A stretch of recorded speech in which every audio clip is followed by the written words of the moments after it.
you're looking for right here is for all of that ink. See how it's solid in the mesh? You're trying to get that all the way through onto the shirt.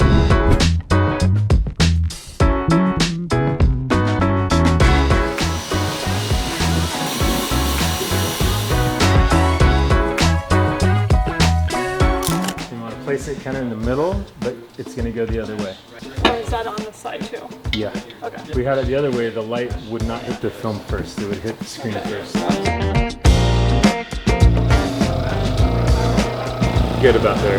Yeah. And now you can hit the exposure. Yep. Give it a little wipe down. I'm just going to do one quick go again at it.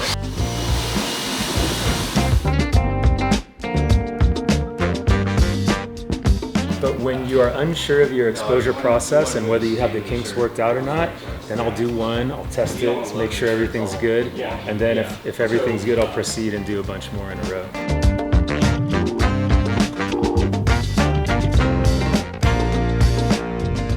Very nice. Come on over. Throw that in the corner, in the middle. We're gonna kind of feel around, see if you feel anything crazy in there. See right here, there's a couple of like little spots.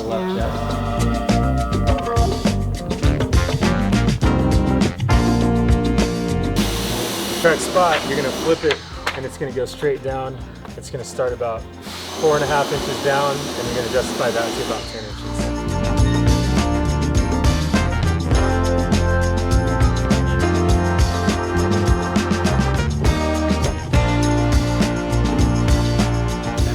We have a little inconsistency there, but it's not in our print area, so I think it's going to be okay. But if we had something like a hair or some particle right here, it would make a circle around it and it wouldn't look good.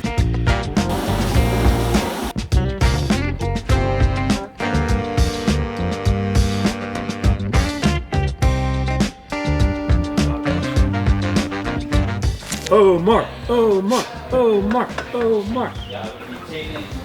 Maybe one more. More pressure? More pressure, yeah. So I want you to come down a tiny bit with that squeegee blade. See how we're kind of leaving a little bit of ink film behind? Give it one more, but come down a tiny bit. Down a little, there you go. Good pressure, good pressure. There you go. Did you hear the little zip? Yep. And you didn't leave as much of a film behind. This is a 305 high mesh count. Does not let ink through as easily.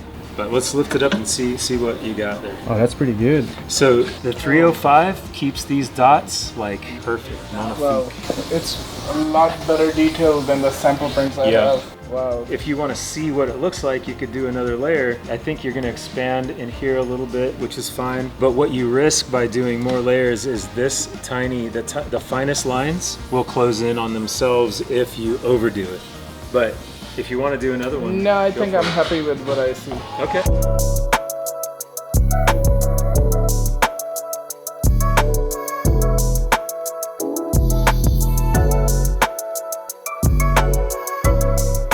You can start down here, lift it straight up, and then up here, lift it straight up, and then straight up.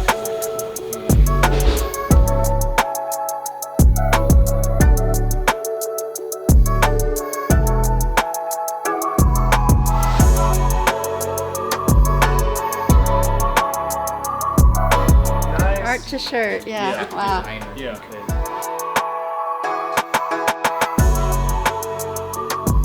My name is Angelica Schwartz. Learning things online is a good idea, but nothing beats trying it firsthand and having two professionals show you exactly how to do it. And it answers your questions right away. I had a lot of fun. The whole class was fun, and I'd highly recommend it to anybody.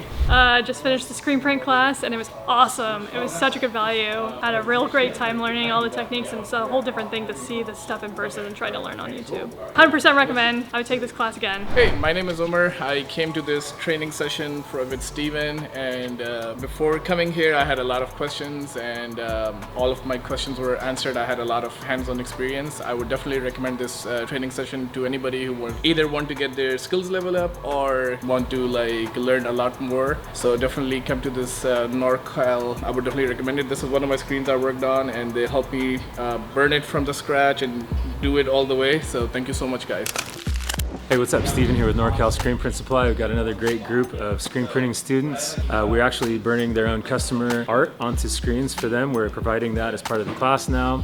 We went over some separations, did some printing yesterday, and today we're finishing up, so happy to have them here. If you're interested in the class, please get in touch with us. Thanks for watching.